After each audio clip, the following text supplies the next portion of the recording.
time brother the British industry from 1867 So right to now, 1888. we're in the middle of Long size about Europe 1.5 kilometers. and Asia. Its height is about 105 meters. Its width is about So nasa Euro-Asia tayo. per day 150,000 Ayos ba yun? passed the 2,000 bridge. Ayan. It costed 100.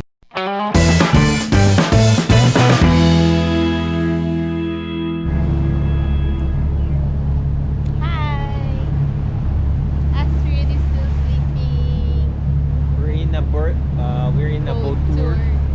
We're finishing up our boat tour. So we are cruising Euro-Asia. On our left,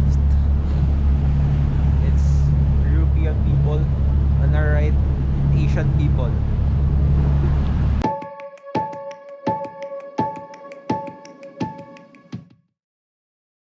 So this is an important place, so you did a good decision by coming here. Exactly, it's $1 million moment with the sun and the ship. So feel free if you want to ask something, if you want to drink coffee, tea, anything, you can grab from downstairs. So what the man's saying is, ito sobrang busy daw na itong dagat na to for trading because ay yung Europa, ito yung Asia. Biggest bridge in the world. So and guys, now, this is the bridge that connects 33rd biggest bridge Asia in the and world. Europe in Turkey. And also its long size about 1,560 meters, its height is about 165 meters, and its width is about 33 meters per day, 180,000. So sabi ng mamang yun, marami na daw tumatalon dito sa bridge na to. So ang daming suicide cases. So hindi na nila ina-allow na maglakad dito. So dapat mga sasakyan lang ang dumadaan dyan.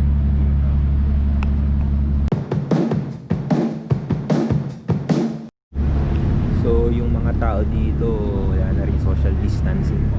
Hindi na rin nagmamas yung iba. Diba yan? Wala na nagmamas dito. Delikado yung dito sa corona. Wala na social distance, hindi pa nagmamas.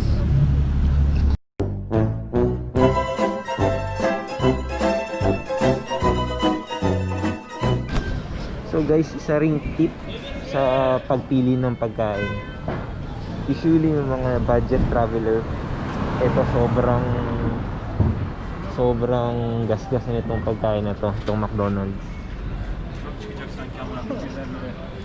You will never get wrong sa pagkain dito sa McDonald's.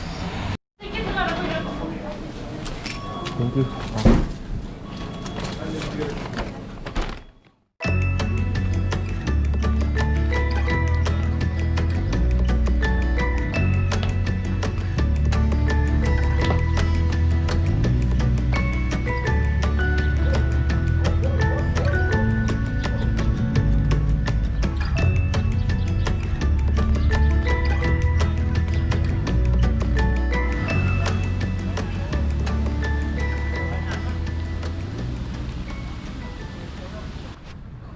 What's up guys? Ngayon lumabas ako ng hotel para maghanap ng kape.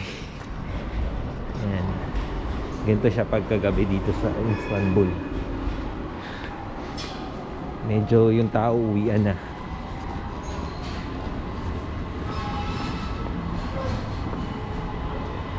Ayan nga pala. Sobrang kilala ang Istanbul sa paggagawa ng carpet din. Yun lang. Hindi ko alam bakit. Search kayo. Saan ba tayo nakakabili ng kape? Ayun. Dito pwede tumawid kahit ano eh. Kung natitingin ka lang dyan, tsaka dyan. Baka may train. Abi? Ito Starbucks.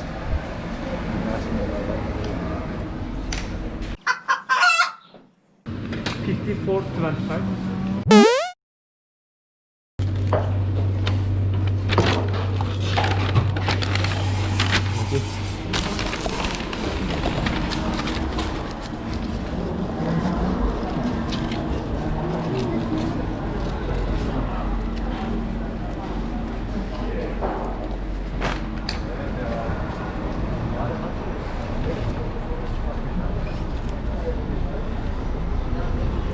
So guys, itong Starbucks na nabili ko, dalawang frappuccino, puro grande, tsaka isa pang ano ba ito? Dahil lang.